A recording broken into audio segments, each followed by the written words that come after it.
Well, good afternoon, everyone. Welcome to the East Kentucky Expo Center for the 2012 edition of the Cincinnati Reds Winter Caravan. I'm Andrew Joyce, joined by Jamie Johnson as we come to you from the Expo Center ballroom. The Cincinnati Reds southern leg of the Winter Caravan. They've arrived, and we'll be going to the podium shortly with the Hall of Famer, Marty Brennaman. He's on podium. We'll also see All-Star second baseman Brandon Phillips, minor league catcher Tucker Barnhart, assistant GM Bob Miller here as well. Of course, TV personality with the Reds, Chris Welsh, a former pitcher with the Cincinnati organization, and the Hall of Famer Lee May also in town on the southern leg of the Reds Caravan. It's presented by Appalachian Wireless, where you always get more. And Jamie, this is, I think, the fourth year of the Reds Caravan. It's a great kickoff to the baseball season. It's a fantastic kickoff, and the exciting off-season that Cincinnati has had. Fans here have talked about it throughout the entire lunch so far before the Reds even got here. When you make the moves they made to try to win this NL Central, it was almost addition by subtraction, too. And the Milwaukee loses Ryan Braun for 50 games to a steroid suspension. He was close, NL MVP, and then you have Prince Fielder going off to Detroit, and then also, of course, Albert Pujols. That opens the door for the NL Central, and the Reds made some great moves in the offseason to try to fill that gap and possibly could win not just NL Central, but maybe even go a little further. That they did. We'll head to the podium shortly. The fans are here. They've enjoyed some lunch, and we're set to go to the podium, and we'll turn it over to Reds Hall of Famer, and that's Marty Brennaman. He'll make the introductions from the podium. I'll step out. We'll get set for that, and Jamie, we'll get set to go with the Reds Caravan. Good afternoon, everyone. Welcome to the southern leg of the Reds Caravan here at Pikeville. Great to have you here. Clients, friends of East Kentucky Broadcasting, we're excited to have the Reds Caravan back here again. So glad that each one of you are here. You're not here to hear me talk. You're here to hear from these guys, and I'm going to turn it over to the voice of the Reds, the Hall of Famer, Marty Brennaman, with introductions. Thanks, Andrew. Thank you very much. We appreciate you folks coming out here today. This, of course, has become a regular stop on the southern tour of our Reds Caravan, and I think it underscores the importance of and the way we feel about you folks and this part of what we refer to as Reds country. We think we have a pretty representative group of folks with us on this leg, which is considered to be the rock star group. That's what we call ourselves, and we call ourselves with every degree of being justified in referring to ourselves at that. The other two are simply frauds, the other two legs of this thing. This A-team. And those boys are so far in the past, they can't see us. I'd like to introduce who we have with us, and after I do that, we will open it up for questions, whatever you folks have on your mind about our ball club or about the National League or the Central or whatever it might be. To my far left, man is 30 years of baseball, front office, baseball operations, in his 7th year with the Cincinnati Reds. He's a walking, talking encyclopedia of contracts and all the intricacies that make this game, at least for people like me, a little bit mystifying. He's assistant general manager of the Reds, Bob Miller.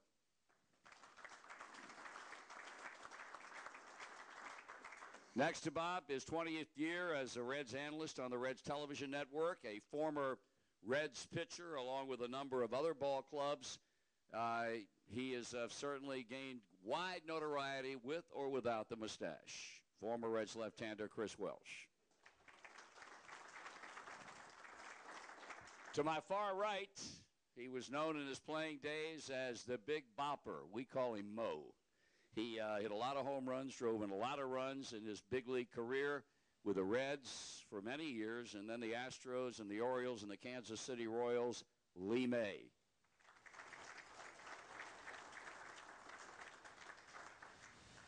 The next young man is part of what we think will be a very, very fine future for this ball club.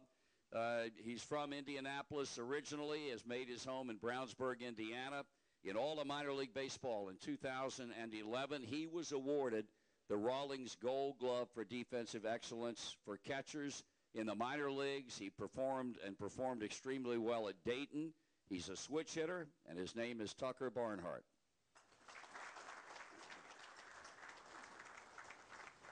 And last but not least, Brandon Phillips.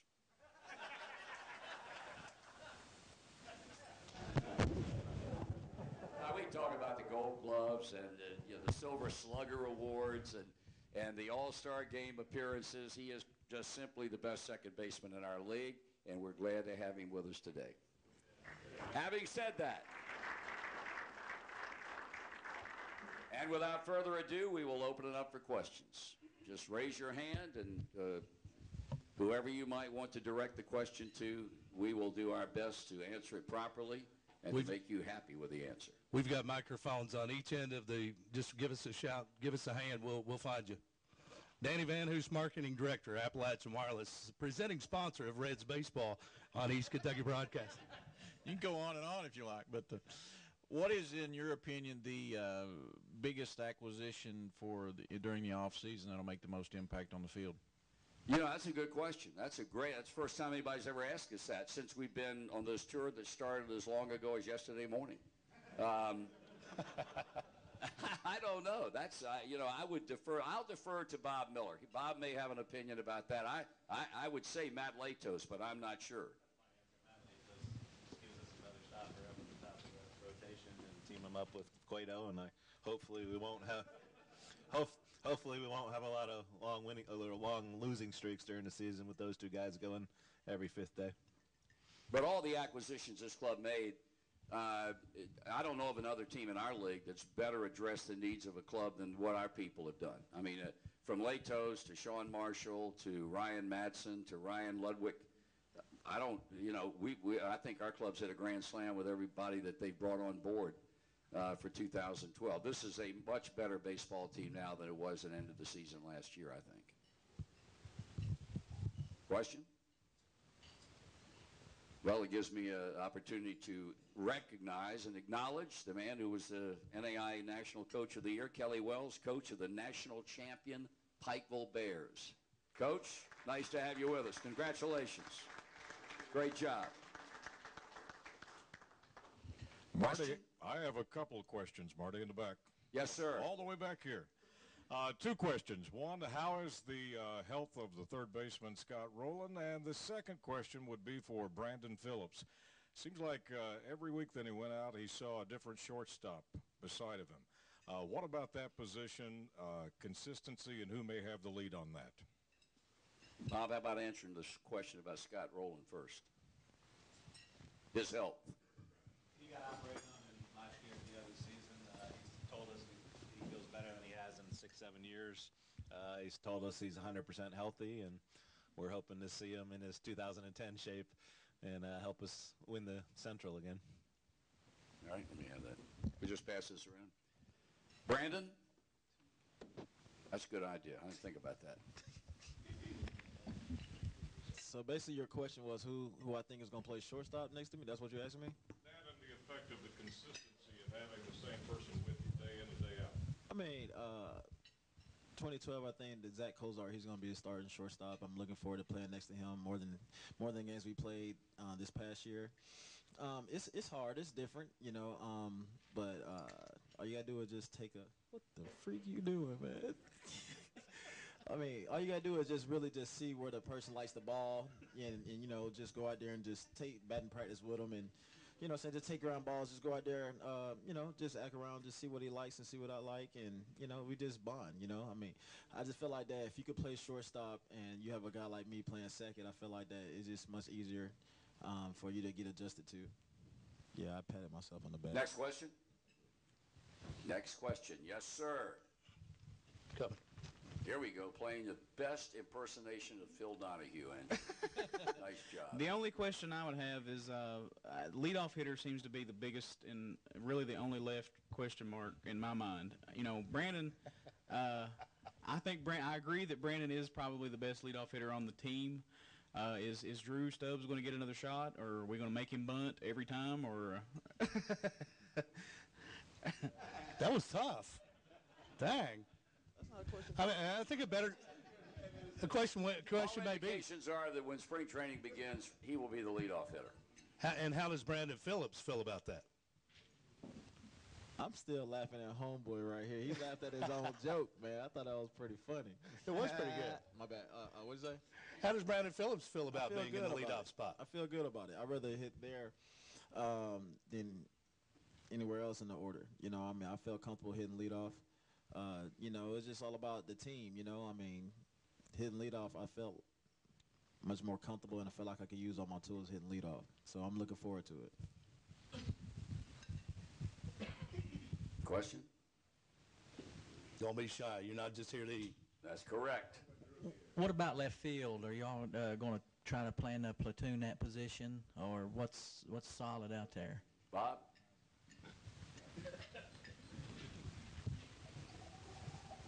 Dusty will probably make that decision, but Heisey can play all three positions, so I expect he'll play a lot of times in left and then spell Stubbs and Bruce in right. Heisey hits right-handers better than Ludwig does, so I could see Ludwig getting more starts against left-handed hitters, which Heisey's so far not hit well in the majors. So I don't think it'll be a strict platoon because of the fact that Ludwig can play left and right and Heisey can play all three positions. And we'll really probably only go with 4 outfielders, so I expect all of them to play, you know, regularly. Recent addition, I guess Wilson Valdez, the most recent addition. How close is the roster being finalized heading to spring training? Anything new coming down the pike? It's been reported in the last couple of days about Jeff Francis. He hasn't officially signed yet, but How close unofficially? it's real unofficially. It's close. He has to get a physical. So That's a minor league contract. that's a minor league contract. We're at 4. Once Ludwig gets confirmed, we'll be at 40.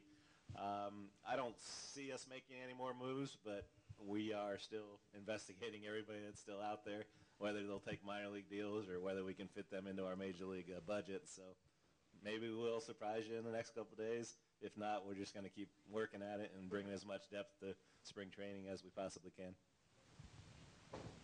Microphone's open. Yes, it is. The lines are open, folks. Come on. Start out in AAA, he's going to be a starter because he's got some options. Maybe develop another pitch. Well, he's actually got the pitches. He actually throws a really good changeup when he throws it often, and he's even got a forkball or a splitter that's pretty decent. It'll all depend on if he repeats his delivery. I could see him at AAA. I could see him at the Major League roster. I could see him in the bullpen. So we'll probably, at the end of spring, we'll sit back and see how healthy we are and see who pitched the best in spring training and make our decisions then. But everything's a possibility. He's got options.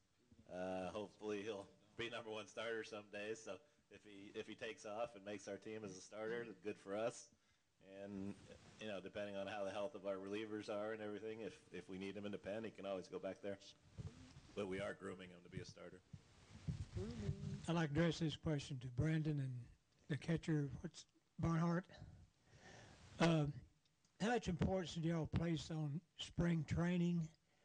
And what I mean by that, the length of it, you think it should be longer or shorter? And how much benefit do you get out of spring training? Wow, that's a good question.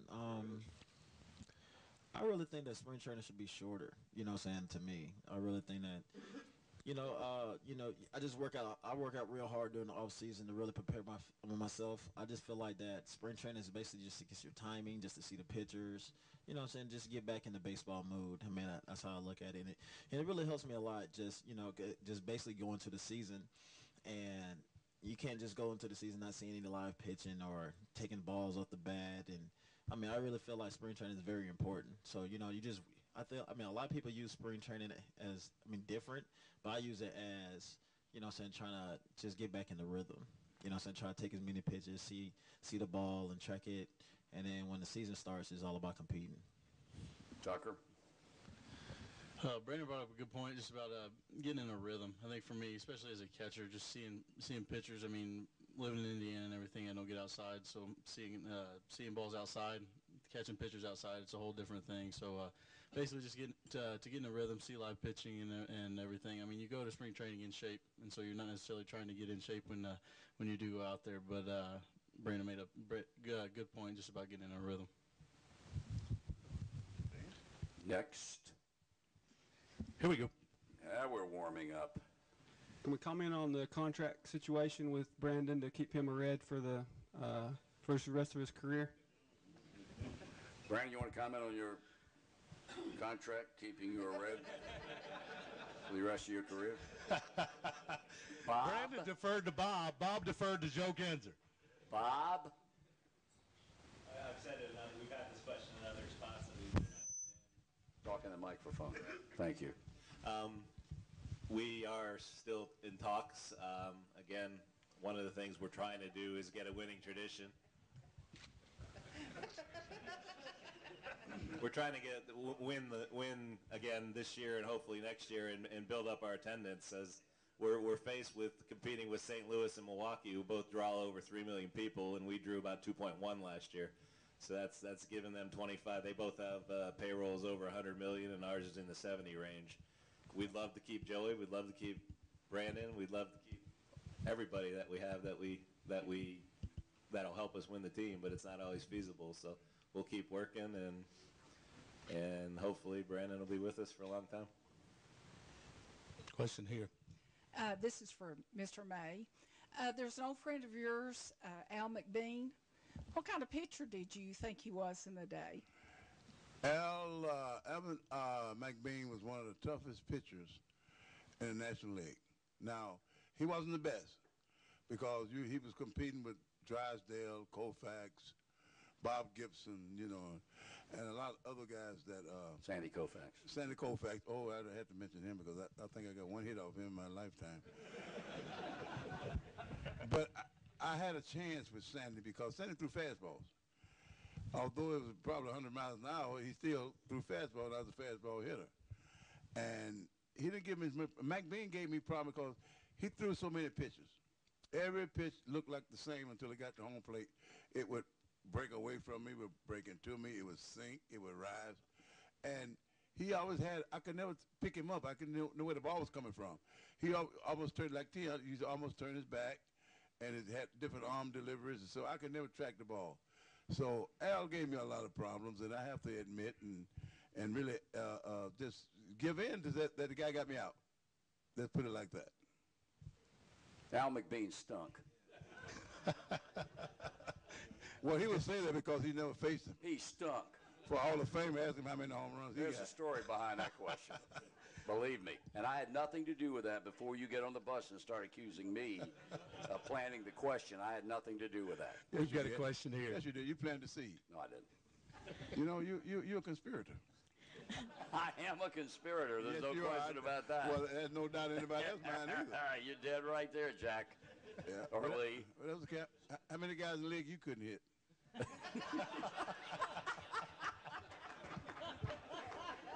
How many home runs did I hit? Not even in Little League. Yes, ma'am. We've got a question. This is for Mr. Welsh. Do you care to evaluate the pitchers for the upcoming season? Evaluate the pitchers for the upcoming season. Well, let's go from the back of the bullpen first.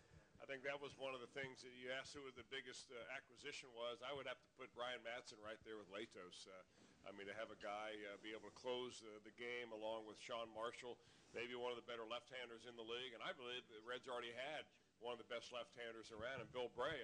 He had some notions of being a closer this year before the Reds went out and made a couple of those acquisitions. So the way it works is that you take your best pitcher in the bullpen, you put him in the ninth inning, take your second best, you put him in the eighth inning, and you move down from there. And now what you see is that the pitchers that pitched last year in the seventh and eighth inning for the Reds are now going to be moved to the sixth and seventh inning. And those middle relievers are going to be long men. So you've really improved your arms overall in the bullpen. And what it does is give Dusty Baker a little bit of an insurance policy. So if the back of the rotation guys, whether it be Aroldis Chapman or whether it is Homer Bailey or Bronson Arroyo, any of these guys who run into problems early in the game, you're going to bring in arms that can stop the rally right now and not worry about burning up your bullpen because you've got so many good pitchers down there. And I think, 1-2 is obviously Latos and Cueto in whatever order you want to put them. And I've always been a big fan of Mike Leake. I think the kid is just going to get better and better. He's got a knack for pitching. I don't want to use Mike Leake and Greg Maddux in the same sentence, but he's the same style of pitcher, and he's like a sponge. And for a kid that keeps his lips zipped and his ears wide open, he's learned a lot about pitching, and I think the kid's going to be a really good pitcher for a long, long time with the Reds. We've got time for just a couple of more questions. We'll go to some autographs. Do we have questions here? Questions been raised about the catching situation. Who will be the opening day starter there with Hannigan and Mesoraco? Mesoraco, of course, we saw here on the Caravan 3 years ago. I guess looks to be the future there. Tucker Barnhart. I like the sound of it. Don't know who opening day is because I don't know who will be facing which pitcher. That might make a difference. But I think both Ryan and Devin will catch 70, 80 games at least apiece, and one of them might catch 110, and the other one appear in 70 games or so. But it's good. Devin's gonna have to make sure he's learned all the pitchers. It's gonna be his first full year. He's a great catcher and he's a great prospect, but Ryan's done it day in and day out now in the majors for the last 3 years. So Devin does have to learn something. Where will Tucker Barnhart start the Tucker season? will either start in Bakersfield or in Double-A in Pensacola. Probably Bakersfield. He's a youngster. California.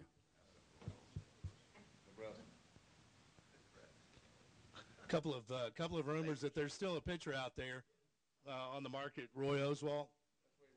Possibilities with Oswalt.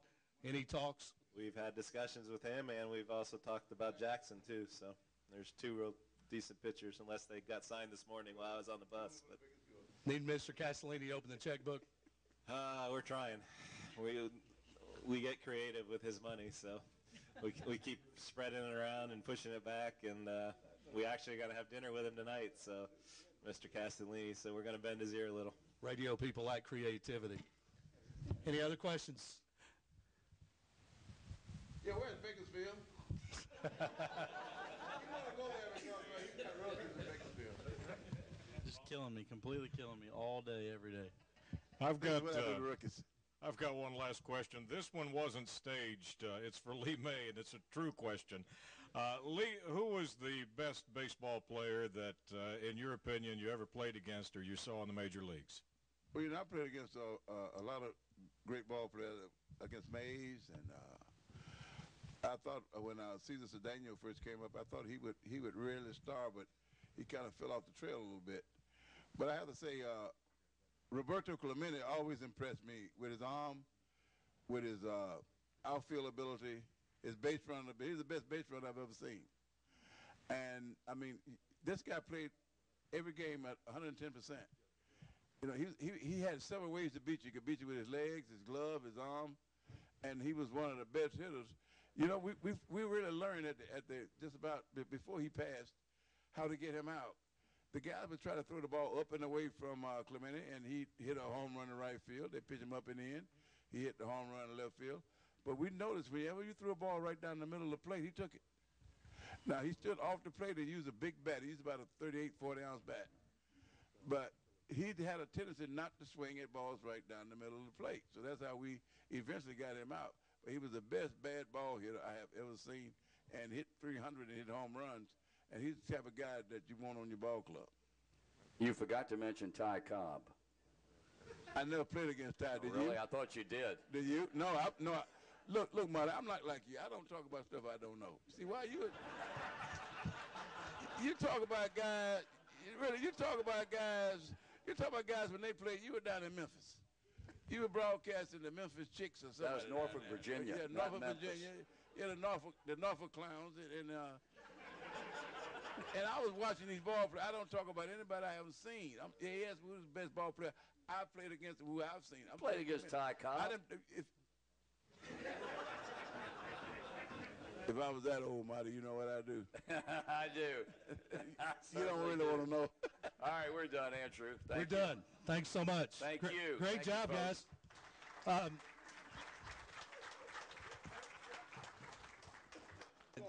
The south leg of the Reds Winter Caravan continues now from the East Kentucky Expo Center in downtown Pikeville, joined now by All-Star second baseman Brandon Phillips. I have to ask, I had a friend that talked to me, said if you get a chance to talk with Brandon Phillips during the Caravan stop, the last time he was there, he never took the shades off. And they just want to get a look at your eyes sometime during the Caravan stop today. Are you going to show them? Probably not. He's too cool for that. I knew the answer to that question before I ever asked it. Brandon, this is your second time here in Pikeville. What does it mean to be out on the road with the Reds Caravan, traveling, whether it be the Western Tour, the Northern Tour, or the Southern Tour, being out in Reds country, what's that mean to the players? Oh man, it means a lot to me, man. That's why I like coming on these caravans, man. I mean, I just like just seeing that, just all how big Reds country really is. I really didn't know when I first came over here, but ever since I've been on the caravans, it excites me all the time just seeing how big it really is. Because I really didn't know there was fans in West Virginia and Pikeville, where I'm at right now. I mean, I really didn't know that there was a lot of fans all over the world like this, man. So it's just nice just to show my presence, show my love to the fans for the love that they show me. You're one of the favorite Reds of recent years. You've become a fan favorite with Cincinnati fans, both young and old. What kind of responsibility do you take for that? Do you recognize that, and you see that as a responsibility? Oh, of course. I mean, my mom always told me that you got to give back to the fans because, they the ones that support you, and you got to show love back to them. And that's why I love doing this stuff, man. This is all about. It's all about putting a smile on kids' faces and even the grown-ups also, because I wouldn't be playing baseball right now if it wasn't for Barry Larkin. He did the same thing for me when I was a little kid. And just watching them play the game, man, I mean, it just really showed me why I need to give back to the fans. And, I mean, a lot of players don't do it like I do, but, I try to represent the Reds to the fullest, the best way I can, and Major League Baseball. Todd, that you mentioned Barry Larkin, he goes into the Hall of Fame this year, played his entire career with Cincinnati, middle infielder. You looked up to him. There's a lot of fans that want to see you locked up to finish your career in Cincinnati to be a lifelong Red. What do you think about the thoughts of finishing your career in Cincinnati? With the contract, it's still out there. I know it's not entirely in your hands. Would you be willing to, or do you want to finish your career in Cincinnati? Oh, of course, man. I mean, that's what it's all about. I mean, I love the Cincinnati. I mean, they took me and they gave me a second chance. And, for them to give me the opportunity to play the game that I really love and let me be myself, it's been a blessing, man. It's been a roller coaster, man. I'm just having a great time, and this is where I want to be, man. Hopefully that the Reds can get it done, and my agent, they do all the talking whenever they talk, and you know what I'm saying? But I'm not really worrying about that right now. Right now, I'm just worrying about the Reds just getting better so we can go ahead and bring a championship to the Queen City. But, the only thing in the back of my head, I know I'm going to have my day one day. Brandon Phillips, a lot of additions to the Reds roster for the upcoming season. Some changes, some additions, and it looks like the Reds have bought in. This is the year they're going to make a playoff push. What do you think about the team's chances? Are the Reds the favorite to win the Central? Right now, I mean, I see us having a chance, you know what I'm saying? But, everybody, we look good on paper, you know what I'm saying? But we still got to go out there and compete, you know what I'm saying? Scott Rowland is the key to our team. He brings leadership, and his presence just make us go out there and play a whole lot harder. And, I mean, in the back of my head, I feel like the Cardinals are still going to be they're the team, right now because they won it all last year. They always find a way to win. But, right now, on paper, I feel like that we're the team to beat. And, as long as we go out there and play Reds baseball and play the game the right way, then we'll be bringing a championship to the Queen City like we're supposed to. Brandon Phillips, he's an all-star. He's a Gold Glove winner. He's a Silver Slugger, and he's one of our favorite Reds. And, by the way, as a unanimous vote of the sports guys, he is the best second baseman in all of Major League Baseball. Brandon, thanks for your time today. Hey, man, thanks for having me, man. Go Reds. Welcome back to the Expo Center as we are talking baseball. Of course, the Reds Caravan here in Pikeville, presented by Appalachian Wireless, where you always get more. Assistant GM Bob Miller joins us now here on our special edition of the Reds Caravan. Welcome to Pikeville. Not your first time here? It is not. It's good to be back.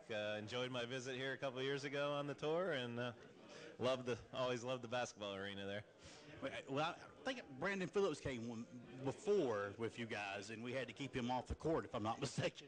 Yeah, I think he shoots basketballs a lot. Well, talking a little bit about baseball business, very exciting offseason for the Cincinnati Reds, more so than what maybe the past 10 years has been used to seeing with all the action and all the moves. Yeah, we were a little disappointed in the 2011 season. So, I mean, the season wasn't even over yet, and we were already making plans for the 2012 season. And we identified what we wanted to do. Went out and looked at the guys that might be available and ranked them and had a plan of how we were going to go about it, and luckily we were able to do it. We were able to get Latos and Marshall too, so that was a good start to the acquiring of pitching talent, and then Ryan Madsen fell into our lap a couple weeks ago to put the cherry on top. Very exciting offseason. And with all those moves, still the question lingers about Joey Votto, especially in hindsight of what Prince Fielder was able to get accomplished in Detroit, which really happened because of Victor Martinez. That kind of fell in his lap too. But immediately, Walt Jocketty on MLB TV this week trying to address the issue just yesterday that the Reds are serious about making a move right now to keep Votto in Cincinnati. Can you talk more about that? Well, just what Walt said. We want Joey Votto to stay with us.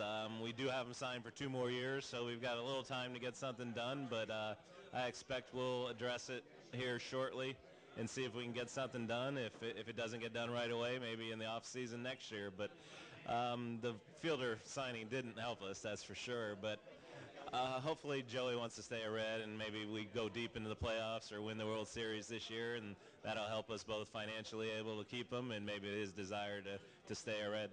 You know, you guys know more about the players than we do reading blogs, but what you do read a lot about Votto is the fact that he's not a guy that goes after the limelight. That he might not like a New York or a Boston, maybe not even Toronto, because he would be the spotlight of an entire country considering he is Canadian. But maybe a place like Los Angeles may have the kind of money for him, but it's kind of more laid back. He wouldn't be the only star in town. He wants to kind of stay out of the limelight. That's what makes Cincinnati such a strong contender to keep him. Well, and he's been with the Reds his whole career. We drafted him in 2002, so the Reds are the only team he's known. We'll see. You know, sometimes the big contracts sway people to go certain places. I think he enjoys playing in Cincinnati. I think it's a good market for him. I think he knows that also, but you never know. I mean, he could end up many places. Every team would want him, whether they can afford him or not, or have the need for the position. First baseman, then we'll see. But hopefully we'll get something done before he ever becomes a free agent, and it won't matter.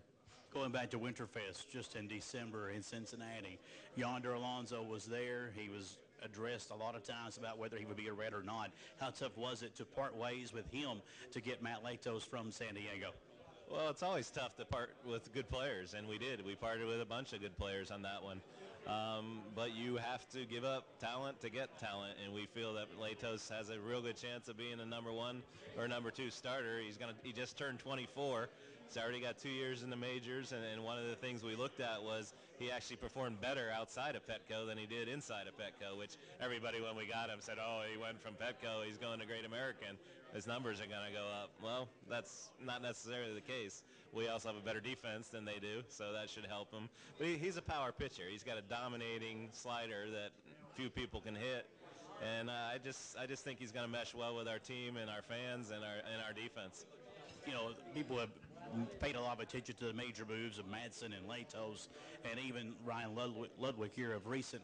But how about the other guys? You know, some of the minor league guys who got minor league contracts with, one being Francis, who may be there, Jeff Francis. He's a 17-game winner at one point in Colorado, won 2 games in the postseason for Colorado when they made their move to the World Series. He got experience there. And then also Willie Harris, a guy that got a minor league contract who was on the 2006 Chicago White Sox World Champions or 04 in the mid-area.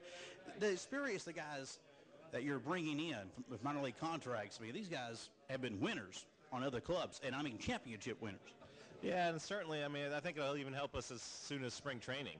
Even if those guys don't make the team, they're going to push the Todd Frazier's. They're going to push the Paul Yanish's. They're going to push Valleca and Juan Francisco even. It just gives you backups. It gives you depth. One other guy I think that's fallen under the radar is we signed Deanna Navarro to a minor league deal as a catcher. He's still 28 years old, I think, and was an all-star catcher a couple of years ago. So, you know, if for some reason Devin or Ryan get hurt, we've got somebody that's performed capably in the major leagues along with Corky down in AAA to come up and fill in while those guys are unhealthy. So we really went about trying to get as much depth as possible. Talking to Assistant GM Bob Miller here on the Reds Caravan. A couple more and we'll let you go. Shortstop position, Zach Cozart. He had a very small sampling size last year at the big league level, but apparently he is the number 1 guy, at least going into spring training, with some other guys in competition, including Yanish. Are you confident with him being the number 1 guy? I'm very confident in Zach. He's been in our system now for 5 years, I think. Number 2 round selection a couple years ago. He's everything you want in a shortstop. He's very good defensively, but he's still got he's an exceptional offensive player too, which we really haven't had in a few years. We've had pretty good defensive hitters here, or defensive players at short the last 3-4 years, but we haven't gotten a lot of production, and I think Zach will address that issue really nice. Roy Oswalt, I know he's been addressed already during the Q&A with the crowd. Can you touch on him? I know Boston has possibly offered him something earlier this morning, according to reports on ESPN. Talk about Oswalt or any other guys you may be trying to add to strengthen the rotation, or anything last minute here that may happen before spring training, such as Edwin Jackson, who was also brought up. We are in contact with both of those agents, and we've had discussions, and we're trying to be creative, and we'll see. We have interest in them, but making it work will be the issue, and so that both sides are comfortable with something. I think there's a lot of teams after both of those guys, so I don't think we're the favorites to get either of them, but we're going to try. Why doesn't a guy like Jackson stick, considering the stuff this guy has, and at his age? He's seen a lot of different clubs in his short major league career. Well, he's got the promise and the potential to be great, and I think that's why other teams see, okay, he's performed less than you'd hope, so a lot of times people want to trade for somebody who they don't think is performing as well as his ceiling is. And I've never once heard he's a bad guy. I know people that have had him on their team and say he's a good guy, so it's not an attitude issue or anything. I just think people see his potential and try to acquire him.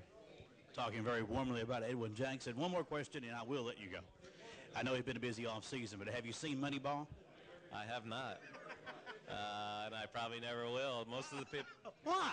Most of the people in baseball that have seen it thought it was absolutely boring as all get-go. So I got better things to do than watch a boring movie that's kind of half fantasy. So no, I won't see it.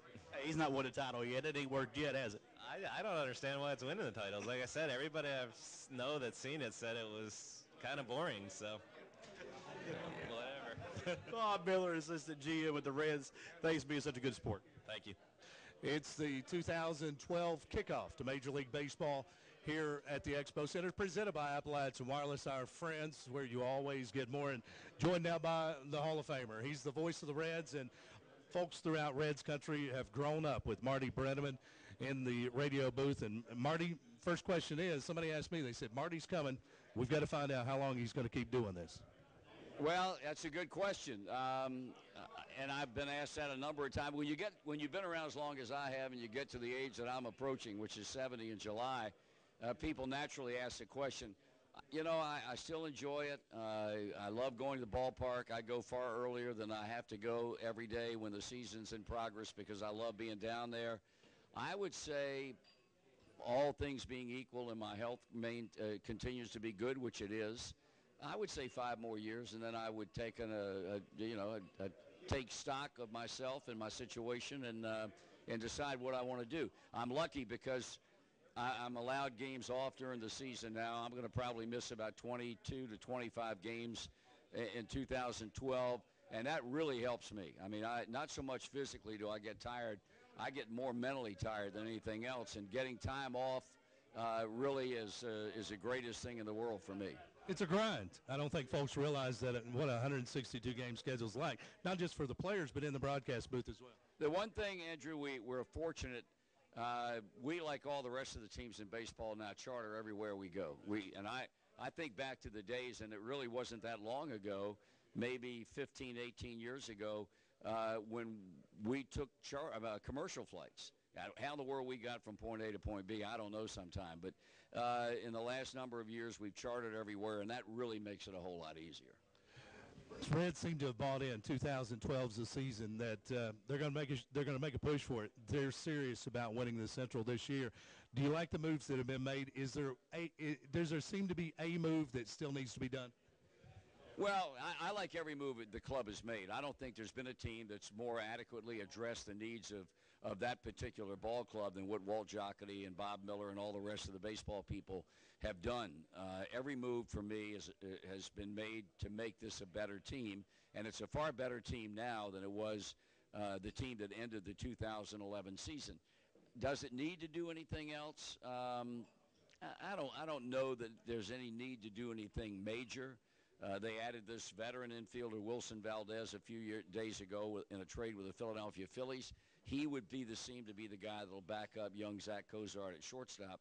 And that was the only other question they had. Now, there are people that are speculating this club has interest in Roy Oswalt.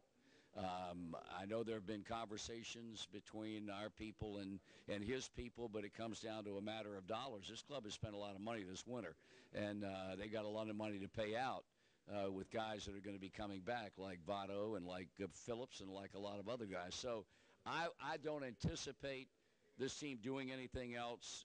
If it did, it would not totally surprise me.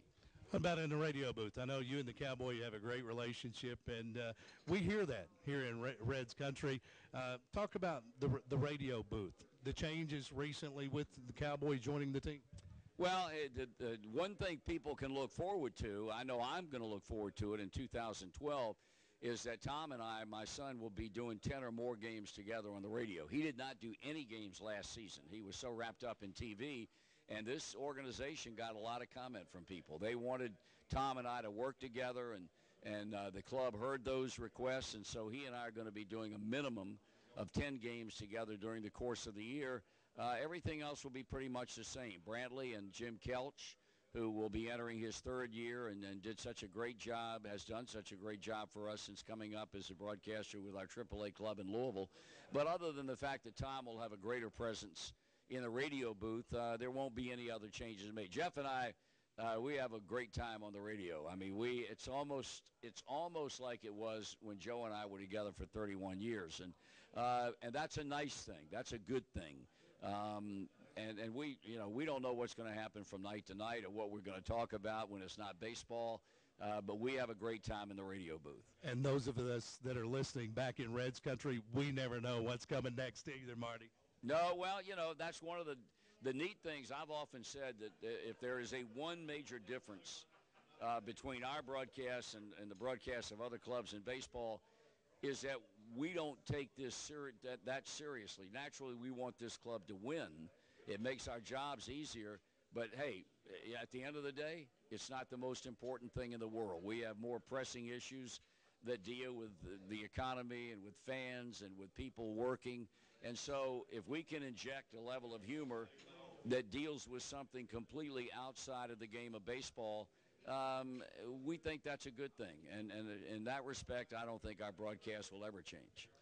He won't say it, but I will. Marty Brennaman, the Hall of Famer, he's the play-by-play voice of the Cincinnati Reds. He's the lead on Major League Baseball's best radio broadcast, period, bar none. Marty, thanks for all you do. Thanks for bringing the Reds to all of us out in Reds country. Andrew, thank you for all that you folks do for us. This is a very important market for us, and nobody does a better job at promoting Reds baseball through a radio station than you folks do. Thanks so much. Back one final time at the Expo Center. Hope all those who are listening today enjoyed it, and also watching on Pike TV. We really appreciate Pike TV being here to cover this wonderful event that happens each year here in Pikeville, part of the Reds Caravan 2012. Fourth year we've had it, and we'll have it again next year as well. And don't forget to support the Cincinnati Reds. You can find more at Reds.com. We appreciate MLB.com for also taking the stream of our broadcast today and putting that on their websites for today. For all the gang at East Kentucky Broadcasting, for Andrew Joyce, I'm Jamie Johnson. Go Reds!